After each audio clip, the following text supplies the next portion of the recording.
एक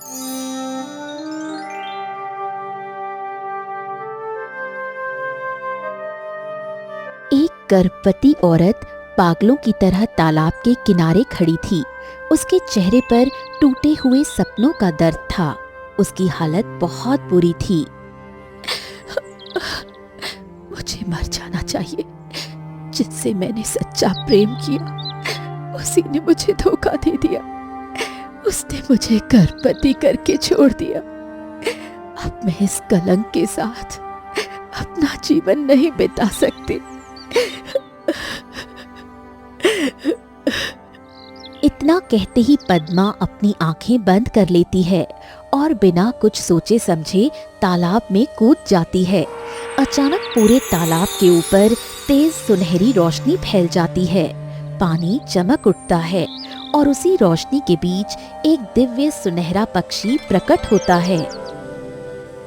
अरे ये क्या? ये तो डूब रही है। नहीं नहीं नहीं नहीं नहीं, ये इस तरह से मर नहीं सकती। मुझे इसकी मदद करनी होगी। हाँ। फिर सुनहरा पक्षी अपने पंख फैलाकर तेज रोशनी करता है, जिससे पद्मा बेहोशी की अवस्था में तालाब के बाहर आ जाती है। कुछ देर बाद पद्मा को होश आता है। उसी समय सुनहरा पक्षी उसके सामने प्रकट होता है। तुम ये क्या कर रही हो? तुम इस तरह से नहीं मर सकती हो। मेरे प्रेमी ने मुझे धोखा दिया। उसने विवाह का वादा किया और फिर मुझे ठुकरा दिया। अब मैं इस हालत में गांव वापस भी नहीं जा सकती और ना ही कोई मुझे अपनाएगा। तो मैं जीकर करूंगी क्या? नहीं, तुम्हारे भाग्य में कुछ और ही लिखा है। तुम मर नहीं सकती हो। तुम तो इस राज्य की रानी बनोगी और तुम्हारी बेटी इस राज्य की राजकुमारी बनेगी। ये तुम कैसी बातें कर रहे हो? भला ये कैसे हो सकता है? मैं इस पाप के साथ किसी राज्य की रानी कैसे बन सकती हूँ? सुनहरा पक्षी फिर से तेज रोशनी करता है और उसके पंखों के बीच से एक जादुई पत्ता प्रकट होता है। ये जादुई पत्ता तुम अपने पास रखना और जब तुम्हारी बेटी जन्म ले तब ये उसे दे देना। ये उसकी अमानत है और यही उसका भाग्य है। लेकिन एक बात हमेशा याद रखना, अपनी बेटी का विवाह कभी भी किसी राजकुमार से मत करना। अगर उसने किसी राजकुमार से विवाह करने की जिद की या किसी राजकुमार के सामने अपने प्रेम की भीख मांगी तो उस दिन सभी लोग नष्ट हो जाएंगे। कोई भी जीवित नहीं बचेगा। तुम जो कह रहे हो मुझे कुछ भी समझ नहीं आ रहा, लेकिन अगर ये मेरा भाग्य है तो मैं तुम पर विश्वास करती हूँ। तेज सुनहरी रोशनी चारों ओर फैल गई और देखते ही देखते सुनहरा पक्षी वहां से अदृश्य हो गया। ये सुनहरा पक्षी क्या कहकर चला गया? मुझे तो कुछ भी ठीक से समझ नहीं आया। लेकिन ये पत्ता कोई साधारण चीज नहीं लग रही है। जरूर मेरे नसीब में कुछ बड़ा लिखा है। चलो आगे चलकर देखते हैं आखिर मेरे भाग्य में क्या लिखा है। इतना सोचकर पद्मा थोड़ा ही आगे बढ़ती है कि तभी सामने से एक राजा उसे देख लेता है और उसे देखते ही मोहित हो जाता है। अरे ये क्या? सच में वही लड़की मिल गई। ओए होए होए होए होए, ये तो कितनी सुंदर है। इतनी सुंदर स्त्री तो हमने अपने पूरे जीवन में कभी नहीं देखी। इसका मतलब साधु महाराज की बताई गई भविष्यवाणी सच हो गई। मुझे तुरंत इसके पास जाना चाहिए। फिर राजा सूर्यदेव तेज कदमों से पद्मा के पास आ जाते हैं। तुम हमसे विवाह कर लो। ये आप कैसी बातें कर रहे हैं महाराज? मैं गर्भवती हूँ और एक बच्चे की माँ बनने वाली हूँ। भला मैं आपसे विवाह कैसे कर सकती हूँ? नहीं नहीं नहीं नहीं, हम यहाँ साधु महाराज की भविष्यवाणी के कारण ही आए हैं और उनकी भविष्यवाणी सच साबित हुई। अगर मैंने तुमसे विवाह नहीं किया तो हमारा पूरा राज्य नष्ट हो जाएगा, हमारी प्रजा बर्बाद हो जाएगी। अब मेरी बात समझो। पर महाराज। देखो, हमारे लिए प्रजा से बढ़कर कुछ भी नहीं है। मैं तुम्हारे बच्चे को अपना नाम दूंगा, क्योंकि यह बच्चा कोई पाप नहीं है। तुमने सच्चा प्रेम किया और तुम्हारे प्रेम ने तुम्हें धोखा दिया, तो ये उसकी गलती है, तुम्हारी नहीं। ठीक है महाराज, अगर आप मुझसे इतना बड़ा वादा कर रहे हैं तो मैं आपसे विवाह करने के लिए तैयार हूँ। तो फिर चलो, हम अभी विवाह कर लेते हैं, चलो। इसके बाद राजा सूर्यदेव पद्मा से विवाह कर लेते हैं और उसे अपने साथ अपने राज्य ले जाते हैं। ऐसे ही 2-3 दिन बीत जाते हैं और एक दिन पद्मा एक बेहद सुंदर बेटी को जन्म देती है। मेरी बेटी कितनी सुंदर है, मैंने वो पत्ता अभी तक तुम्हारे लिए संभाल के रखा है, रुको अभी लाती हूँ। पद्मा वो सुनहरा पत्ता लेकर राजकुमारी अलकनंदा के पास रख देती है कि तभी तेज रोशनी फैलती है और वो पत्ता राजकुमारी अलकनंदा के सीने में चला जाता है। ये क्या, ये पत्ता तो राजकुमारी के सीने में चला गया। आखिर क्या रहस्य है इस पत्ते और मेरी पुत्री का। उसी समय राजा सूर्यदेव दौड़ते हुए अंदर आते हैं। रानी, रानी, रानी, रानी, क्या हमारी बेटी इस दुनिया में आ गई? हाँ महाराज, देखिए हमारी एक बहुत ही सुंदर राजकुमारी हुई है, बिल्कुल परी जैसी।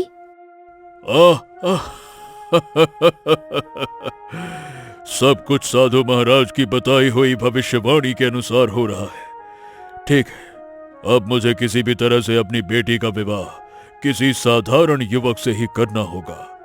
अगर इसने किसी राजकुमार से विवाह किया तो हमारा पूरा राज्य बर्बाद हो जाएगा। हाँ महाराज, यही भविष्यवाणी मुझे भी सुनहरे पक्षी ने बताई थी। फिर इसी तरह धीरे धीरे समय बीतता चला जाता है और देखते ही देखते 18 वर्ष गुजर जाते हैं। एक दिन राजा सूर्यदेव राज दरबार में चिंतित मुद्रा में बैठे हुए थे। तभी राजा आर्यभट्ट अपने पुत्र के साथ आते हैं। प्रणाम महाराज, प्रणाम। मैं कब से सोच रहा था कि आपसे भेंट करूं, लेकिन राज्य के कार्यों और कठिनाइयों के कारण आज जाकर समय निकल पाया है। प्रणाम। हाँ राजन, आपका स्वागत है, स्वागत है। बताइए, आने का कारण क्या है? भाई सब कुशल मंगल तो है ना? महाराज, आप तो जानते हैं कि आपकी पुत्री राजकुमारी अलकनंदा अब 18 वर्ष की हो चुकी है और मेरा पुत्र अर्जुन भी 18 वर्ष का हो गया है। इसीलिए हम ये प्रस्ताव लेकर आए हैं कि इन दोनों का विवाह करवा दिया जाए। नहीं नहीं नहीं नहीं नहीं महाराज, आप ये कैसी बातें कर रहे हैं? मैं अपनी पुत्री का विवाह किसी राजकुमार से नहीं करना चाहता। हम उसका विवाह उसी व्यक्ति से करेंगे जिसे वो स्वयं प्रेम करेगी, चाहे वो एक साधारण युवक ही क्यों न हो। राजा सूर्यदेव की बात सुनकर राजा आर्यभट्ट और राजकुमार अर्जुन दोनों का चेहरा क्रोध से भर जाता है और दोनों बिना कुछ कहे गुस्से में राज दरबार छोड़कर अपने राज्य लौट आते हैं। आखिर उसकी इतनी हिम्मत कैसे हुई कि उसने हमारे राज्य से रिश्ता ठुकरा दिया? शांत हो जाइए पिताजी, शांत। और मैंने तो आपसे पहले ही कहा था कि वो लोग इतनी आसानी से नहीं मानेंगे। अब हमें कोई दूसरी चाल चलनी पड़ेगी। हाँ, मुझे पता है राजकुमारी के भीतर वो सुनहरा पत्ता छिपा है और हमें किसी भी कीमत पर वो पत्ता चाहिए। हाँ पिताजी, जैसा कि तांत्रिक ने बताया था, बिल्कुल चाहिए हमें वो पत्ता। तो बस तुम एक काम करो बेटे, राजकुमारी को अपने प्रेम जाल में फंसाओ, उससे विवाह करो और फिर हम उसके भीतर से वो सुनहरा पत्ता निकाल लेंगे। हाँ, क्यों? आप चिंता मत कीजिए पिताजी, मुझे पता है कि राजकुमारी अलकनंदा रोज तालाब के किनारे स्नान करने आती है। अब देखिए मैं कैसे उसे अपने प्रेम में पागल करता हूं। अरे लट्टू की तरह मेरे आगे पीछे घूमेगी।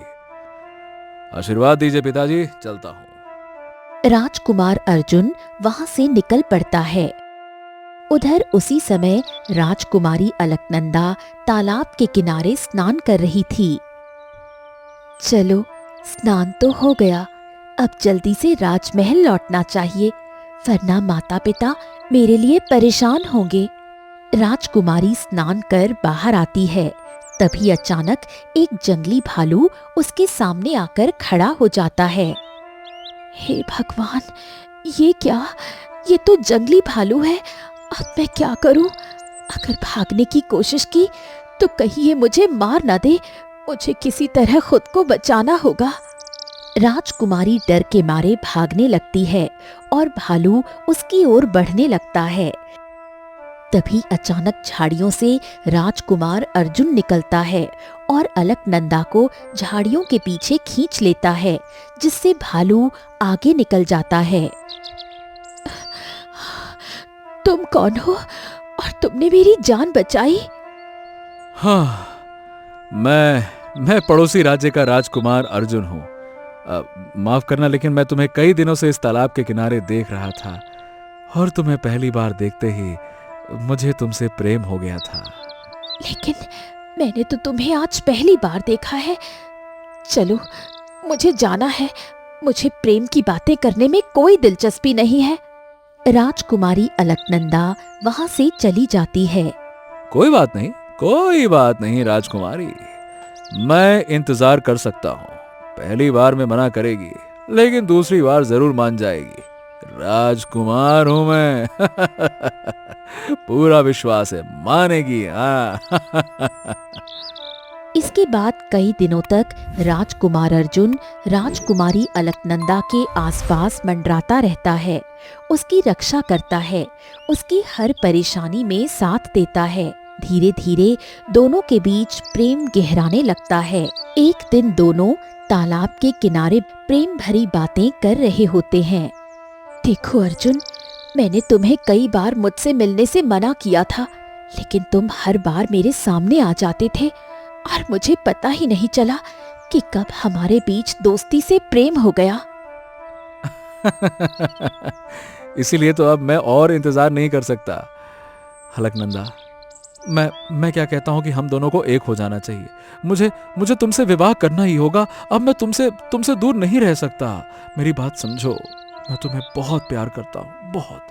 हाँ, मैं आज ही माता पिता से अपने विवाह की बात करूंगी, क्योंकि अब मैं भी तुम्हारे बिना नहीं रह सकती। राजकुमारी अलकनंदा तेज कदमों से राजमहल में प्रवेश करती है।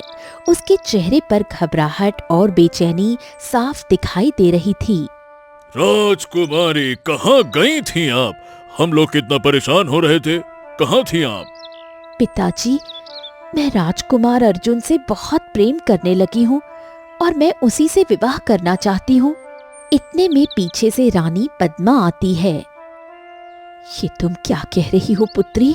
मैं तुम्हारा विवाह किसी साधारण इंसान से करूंगी, ना कि किसी राजकुमार से। हाँ, तुम्हारी माँ बिल्कुल ठीक कह रही है। तुम किसी राजकुमार से प्रेम नहीं कर सकती हो। नहीं, आप लोग ऐसा नहीं कर सकते। मैं एक राजकुमारी हूँ। मैं किसी गरीब इंसान से क्यों विवाह करूं? मैं राजकुमार से ही विवाह करूंगी और मैं अर्जुन से बहुत प्रेम करती हूँ। नहीं नहीं नहीं, कुछ भी कर लो, लेकिन तुम उससे विवाह नहीं कर सकती हो। ये हमारा अंतिम फैसला है, बस बात खत्म। तुम कुछ भी कर लो, लेकिन ये विवाह नहीं हो सकता, मतलब नहीं हो सकता। चलो अब, चलो। अरे हमने कहा चलो। राजा सूर्यदेव राजकुमारी का हाथ पकड़कर उसे एक कक्ष में ले जाते हैं और उसे बंद कर देते हैं। बाहर रानी पद्मा घबराई हुई खड़ी रहती है। महाराज, अब हम क्या करें? मुझे कुछ समझ नहीं आ रहा। हाँ, अब जल्द से जल्द हमें किसी साधारण युवक को ढूंढकर राजकुमारी का विवाह करना होगा, वरना ऐसे तो हमारा पूरा राज्य बर्बाद हो जाएगा। दोनों भारी मन से वहां से चले जाते हैं। कक्ष के अंदर राजकुमारी अलकनंदा अकेली खड़ी रह जाती है। उसकी आंखों से आंसू बह रहे होते हैं। आप लोग कुछ भी कर लो माँ पिताजी, लेकिन मैं अपने प्रेम को इतनी आसानी से भूलने वाली नहीं। अगर आप लोग मेरा विवाह नहीं करवाएंगे तो मैं खुद जाकर विवाह कर लूंगी। राजकुमारी खिड़की से बाहर निकलती है और राजकुमार अर्जुन के महल पहुंचती है। अरे अरे अरे राजकुमारी, इतनी रात को तुम यहाँ? मेरे माता पिता कभी हमारा विवाह नहीं करेंगे, इसलिए मैं चाहती हूँ कि तुम अभी और इसी वक्त मुझसे विवाह कर लो। हाँ हाँ, क्यों नहीं, चलो मेरे पिताजी के पास चलो। अरे वो तो तुम्हें देखकर बहुत खुश हो जाएंगे। चलो आ जाओ। अर्जुन अलकनंदा को लेकर राजा आर्यभट्ट के पास पहुंचा। अरे क्या बात है, क्या बात है, क्या बात है, तुम तो सच में इस राजकुमारी को ले आए। चलो अब देर किस बात की है, जल्दी से इसे मार दो और वो सुनहरा पत्ता हासिल कर लो। जिस तरह इसकी माँ भी प्रेम में अंधी थी, उसी तरह ये भी प्रेम में अंधी हो गई है। माँ बेटी दोनों को प्रेम में धोखा मिला। दोनों का नसीब बिल्कुल एक जैसा है। चलो बेटा, कार्यभार आगे बढ़ाओ, निकालो पत्ता। हाँ पिताजी, मैंने इसे प्रेम में इतना अंधा कर दिया कि अपने माता पिता को छोड़कर खुद ही भाग कर यहाँ आ गई। कहा था ना मैंने, मेरे आगे पीछे लट्टू की तरह घूमेगी, देखिए। चलो तो देर किस बात की है, जल्दी से इसे मार दो और वो सुनहरा पत्ता हासिल कर लो। चलो जल्दी करो। तुम कैसी बातें कर रहे हो? तुम तो मुझसे सच्चा प्रेम करते थे। अरे ओ मेरी भोली भाली अलकनंदा, मैं तुमसे कोई सच्चा प्रेम नहीं करता और कभी प्रेम किया ही नहीं। तुम्हारे सीने में जो सुनहरा पत्ता है ना, मुझे वही चाहिए। तुम्हें यहां लाने के लिए हमने कई वर्षों से षड्यंत्र रचा था और आज तुम्हें प्रेम के जाल में फंसा कर यहां ले आया। और तुम अपने से आई हो, खींच कर नहीं लाया मैं। तुमने मुझे धोखा दिया। मैंने तुमसे सच्चे दिल से प्रेम किया। मुझे जाने दो, मैं अपने पिताजी के पास जाना चाहती हूँ। अरे तुम अब कहीं नहीं जा सकती, तुम्हें मरना होगा और वो सुनहरा पत्ता मुझे चाहिए। और उससे पहले तुम्हें मेरे सामने घुटने टेकने होंगे। चलो जल्दी करो। नहीं, मैं ऐसा कभी नहीं करूंगी।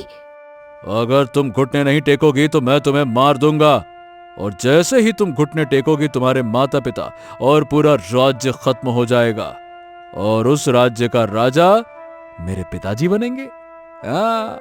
तुम लोगों ने बहुत बड़ा षड्यंत्र रचा है, लेकिन मैं तुम लोगों को नहीं छोड़ूंगी। इतने में राजा आर्यभट्ट खंजर लेकर आगे बढ़ता है। अचानक तेज रोशनी फैलती है। सुनहरा पक्षी वहां प्रकट होता है। नहीं, तुम दोनों का षड्यंत्र कभी सफल नहीं होगा। तुमने क्या सोचा था कि मेरे आशीर्वाद का गलत इस्तेमाल कर पाओगे? राजकुमारी अलकनंदा, तुम मेरे साथ चलो, चलो। राजकुमारी अलकनंदा सुनहरे पक्षी के पास जाती है। तभी तेज रोशनी फैलती है और सुनहरा पक्षी और अलकनंदा दोनों वहां से गायब हो जाते हैं। नहीं नहीं नहीं नहीं नहीं नहीं नहीं नहीं, इतने वर्षों का इंतजार इतनी आसानी से असफल नहीं हो सकता। मैं उस सुनहरे पक्षी को जिंदा नहीं छोड़ूंगा। पिताजी पिताजी पिताजी, गुस्सा तो मुझे भी बहुत आ रहा है। एक काम करते हैं, चलिए हम उस राज्य पर आक्रमण ही कर देते हैं। जैसे ही राजा और रानी हमारे कब्जे में होंगे, वो सुनहरा पक्षी भी राजकुमारी को स्वयं लेकर हमारे पास आएगा। हाँ, तुम ठीक कह रहे हो, चलो चलो। वहीं दूसरी ओर रानी पद्मा दौड़ती हुई राजा सूर्यदेव के पास आती है। महाराज, महाराज, राजकुमारी अपने कक्ष में नहीं है, लगता है वो भाग गई। हाँ, हे भगवान, ये क्या हो गया? इतने वर्षों की तपस्या सब व्यर्थ हो गई। अगर वो उनके सामने घुटने टेक देगी तो हमारा पूरा राज्य बर्बाद हो जाएगा। जिस दिन का डर था वही दिन आज देखना पड़ रहा है। क्या करे क्या करे क्या करे? राजा और रानी दोनों बहुत परेशान हो जाते हैं। तभी वहां राजकुमार अर्जुन और राजा आर्यभट्ट आ जाते हैं। राजा सूर्यदेव, बताओ बताओ, तुमने राजकुमारी अलकनंदा को कहाँ छिपा रखा है? उसे अभी के अभी मेरे सामने लेकर आओ, जाओ। तुम दोनों यहाँ क्या कर रहे हो? मैं कहता हूँ चुपचाप चले जाओ यहाँ से। राजकुमारी अलकनंदा मेरे चंगुल से भाग गई हैं, और जब तक वो मिल नहीं जाती तब तक तुम दोनों मेरे गुलाम बनकर रहोगे। नहीं, तुम ऐसा नहीं कर सकते। मैं ऐसा ही करूंगा, क्योंकि मैं बहुत शक्तिशाली राजा हूँ। मैंने आसपास के सभी राजाओं को पत्र भेज दिया है। अब कोई तुम्हें नहीं बचा सकता। सैनिकों, राजा सूर्यदेव और रानी पद्मा को पकड़कर काल कोठरी में बंद कर दो। ले जाओ। सैनिक राजा सूर्यदेव और रानी पद्मा को पकड़कर काल कोठरी की ओर ले जाते हैं। वो चिल्लाते रहते हैं, लेकिन सैनिक उन्हें काल कोठरी में बंद कर देते हैं। चलो, इस राज्य पर तो कब्जा हो गया। अब पूरे राज्य में घोषणा करवा दो कि राजकुमारी अलकनंदा कहीं भी दिखे, उसे जिंदा या मुर्दा राजमहल में लाया जाए। ठीक है पिताजी, मैं अभी ये घोषणा करवा देता हूँ। ठीक है। काल कोठरी में रानी पद्मा फूट फूट कर रो रही होती हैं। हे भगवान, ये क्या हो गया? सारी भविष्यवाणियां सच हो गई। पता नहीं मेरी बेटी किस हाल में होगी। पता नहीं हमारी बेटी कहाँ चली गई और हमारा राजपाट भी छिन गया।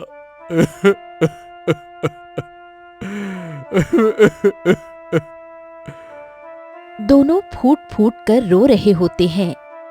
उधर सुनहरा पक्षी राजकुमारी अलकनंदा को लेकर एक गुफा में पहुंच जाता है। राजकुमारी, अब तुम इसी गुफा में रहोगी, इससे बाहर मत निकलना।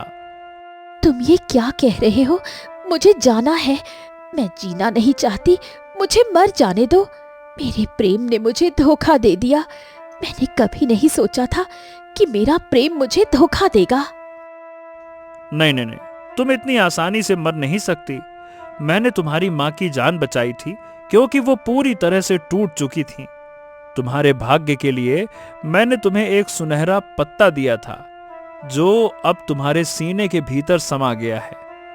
अगर तुम उस राजकुमार के सामने घुटने टेक देती ना, तो तुम्हारा और पूरे राज्य का सर्वनाश हो जाता।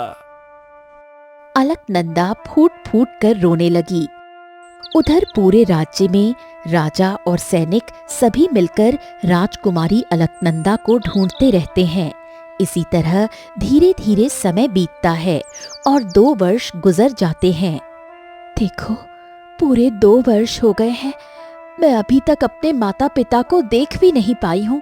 मुझे अपने माता पिता के पास जाना है। नहीं नहीं नहीं नहीं, तुम यहाँ से नहीं जा सकती। तुम्हारी जान को खतरा है, और अगर तुम गई तो तुम्हें मार दिया जाएगा। तुम यहीं रहो, मैं तुम्हारे लिए कुछ खाने का इंतजाम करता हूँ। फिर सुनहरा पक्षी वहां से चला जाता है। वहीं दूसरी तरफ पूरे गांव में शोर मचा हुआ है। अरे, ये राजकुमारी अलकनंदा भैया 2 सालों से गायब है। अब पता नहीं वो कहाँ है, किस हाल में होगी, किसके साथ होगी। अरे, उस राज्य के राजा ने तो सब जगह घोषणा करवा दी है कि अगर राजकुमारी अलकनंदा कहीं भी दिखें तो उसे जान से मार दिया जाए। हैं, क्या बात कर रहे हो? सच में? राजकुमारी अलकनंदा के साथ तो बहुत ही बड़ा अन्याय हुआ। ना बाबा ना, ऐसा अन्याय किसी के साथ ना हो ना। गांव वाले आपस में यही बातें कर रहे होते हैं। तभी दूर खड़ा राहुल ये सारी बातें सुन लेता है। अरे, राजकुमारी अलकनंदा की जान तो सचमुच खतरे में है। पता नहीं बेचारी कहाँ होगी और किस हालत में होगी। चलो छोड़ो, मुझे क्या, मुझे तो लकड़ियां काटने जाना है। राहुल वहां से निकल पड़ता है। राहुल घने जंगल की तरफ जा ही रहा होता है कि तभी उसे एक लड़की पागलों की तरह भागती हुई दिखाई देती है। अरे ये क्या? मुझे राजकुमारी अलकनंदा क्यों दिखाई दे रही है? यह कैसे हो सकता है? चलो चाल कर देखते हैं। फिर राहुल राजकुमारी अलकनंदा के पास चला जाता है। हाँ, राजकुमारी, राजकुमारी, यहाँ तो आप सच में हैं। आप उधर कहाँ जा रही हैं? गांव वाले आपको देखते ही जान से मार दिए जाएंगे। मुझे अपने माता पिता के पास जाना है। पता नहीं सब मेरे पीछे क्यों पड़े हुए हैं। अच्छा, एक काम करते हैं राजकुमारी, आप मेरे साथ चलिए। आप 2-3 दिन मेरे पास रहिए, तब तक मैं कोई ना कोई इंतजाम कर लूंगा कि आपको राजा रानी से कैसे मिलवाया जाए। नहीं, मैं तुम पर भरोसा नहीं कर सकती। पहले एक राजकुमार ने मुझे धोखा दिया है, तब से मुझे किसी पर भी भरोसा नहीं होता। ये लीजिए राजकुमारी, देखिए, अगर आप मुझ पर भरोसा नहीं करेंगे तो बेवजह आपकी जान जाएगी। मेरी बात मानिए, ये घर में कोई नहीं है। चलिए, आप मेरी झोपड़ी में चलिए। चलिए भी। राहुल राजकुमारी अलकनंदा का हाथ पकड़कर उसे अपनी झोपड़ी में ले जाता है। मुझे तुम ठीक नहीं लग रहे, मुझे जाने दो। आप चिंता मत कीजिए राजकुमारी, आपको मुझसे कोई डर नहीं है। आप बहुत भूखी हैं ना, आपके लिए कुछ खाने को लाता हूँ, रुकिए। ऐसे ही 2 दिन बीत जाते हैं। राहुल राजकुमारी अलकनंदा का अच्छे से ध्यान रखने लगता है। धीरे धीरे अलकनंदा के मन में राहुल के लिए प्रेम जागने लगता है। ये मुझे क्या हो रहा है? इस आदमी के लिए मेरे मन में इतनी हमदर्दी क्यों जाग रही है? ऐसा लग रहा है जैसे मुझे इससे प्रेम हो गया हो। माँ पिताजी ने कहा था कि मुझे किसी गरीब लड़के से विवाह करना है, ना कि किसी राजकुमार से। शायद यही मेरा भाग्य है। तभी राहुल राजकुमारी अलकनंदा के पास आता है। क्या बात है राजकुमारी, आप मुझे इस तरह से क्यों देख रही हैं? क्या हुआ? तुम पिछले 2-3 दिनों से मेरा इतना ध्यान रख रहे हो, बिल्कुल मेरे माता पिता की तरह। और पता नहीं कब मुझे तुमसे प्रेम हो गया, मुझे खुद भी पता नहीं चला। क्या तुम मुझसे विवाह करोगे? मैं तो एक साधारण सा लड़का हूँ राजकुमारी, भला मैं आपसे कैसे विवाह कर सकता हूँ? ना ना ना ना, ये तो कोई मेल ही नहीं हुआ। तुम मुझसे विवाह कर लो। तुम्हारे विवाह करने से ही मेरे अंदर जो शक्ति है वो खत्म हो जाएगी, और फिर सब लोग मेरी जान के दुश्मन नहीं बनेंगे। हाँ, ये बात है। देखिए, अगर विवाह करने से आपकी जान बच सकती है तो मैं आपसे विवाह करने के लिए तैयार हूँ। तो फिर देर किस बात की? चलो इसी वक्त हम विवाह कर लेते हैं। फिर अलकनंदा राहुल का हाथ पकड़ती है और दोनों मंदिर की ओर चले जाते हैं। दोनों मंदिर में विवाह करने लगते हैं, और जैसे ही राहुल राजकुमारी अलकनंदा की मांग में सिंदूर भरता है, तेज रोशनी फैल जाती है और उसी पल अलकनंदा के सीने से वो जादुई पत्ता बाहर निकल आता है। इसी पत्ते की वजह से सब मेरी जान के दुश्मन बने बैठे हैं। मुझे इसे नष्ट करना होगा। चिंता मत कीजिए राजकुमारी, मैं अभी आग जलाता हूँ और हम इसे आग में नष्ट कर देते हैं, ताकि फिर कोई किसी की जान का दुश्मन ना बने। ठीक है। दोनों आग जलाते हैं और उस पत्ते को आग में जला देते हैं। चलो, अब सब हो गया। अब तुम मेरे साथ राजमहल चलो। अब मुझे सबको सबक सिखाना है। राजकुमारी अलकनंदा और राहुल दोनों राजमहल पहुंचे। राजा आर्यभट्ट जैसे ही राजकुमारी की मांग में सिंदूर देखता है, चौंक जाता है। ये क्या तुमने विवाह कर लिया? तुमने विवाह कैसे कर लिया? ये तुमने क्या किया अलकनंदा? हाँ, मैंने विवाह कर लिया है। तुमने क्या सोचा था कि मुझसे विवाह करके तुम वो पत्ता हासिल कर लोगे? मैंने एक गरीब इंसान से विवाह करके उस पत्ते को नष्ट कर दिया है। अब मेरे अंदर कोई शक्ति नहीं है। अब तुम लोग यहाँ से चले जाओ और मेरे माता पिता को छोड़ दो। तुमने मेरे इतने सालों के षड्यंत्र को बर्बाद कर दिया।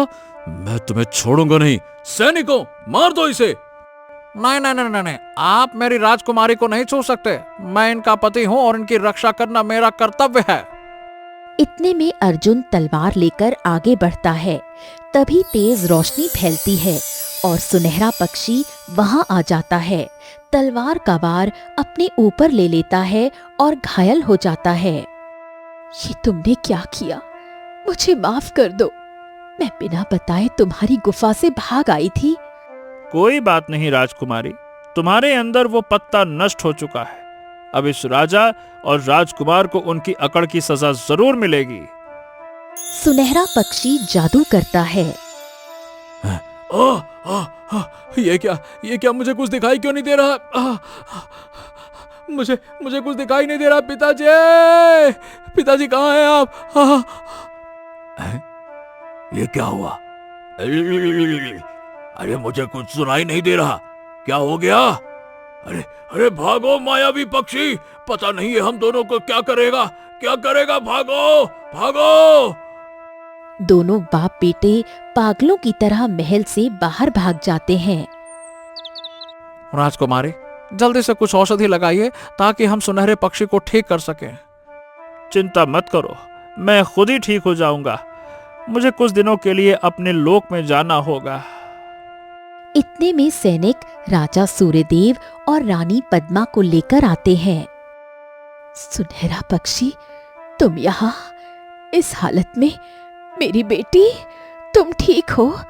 तुमने शादी कर ली? हाँ माँ, मैंने शादी कर ली है। ये राहुल मेरा पति है। आपके और पिताजी के कहे अनुसार मैंने एक गरीब लड़के से विवाह किया और वो पत्ता नष्ट हो गया। अब तुम दोनों सुखी जीवन जी सकते हो। अब तुम्हारे जीवन के सारे कष्ट दूर हो गए। तेज रोशनी फैली और सुनहरा पक्षी वहां से चला गया। तुमने हमारी बेटी की जान बचाई और उससे विवाह भी किया। तुमने बहुत अच्छा काम किया। महाराज, मैंने जो कुछ भी किया राजकुमारी की भलाई के लिए किया।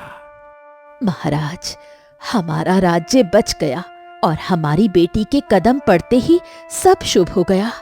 ठीक है, तुम दोनों ने चोरी छिपे विवाह किया है, लेकिन अब हम पूरे विधि विधान से तुम्हारा विवाह करवाएंगे। इसके बाद दोनों सुखपूर्वक अपना जीवन जीने लगते हैं। ऐसी ही और कहानियां देखने के लिए आप इस चैनल को सब्सक्राइब करें। धन्यवाद।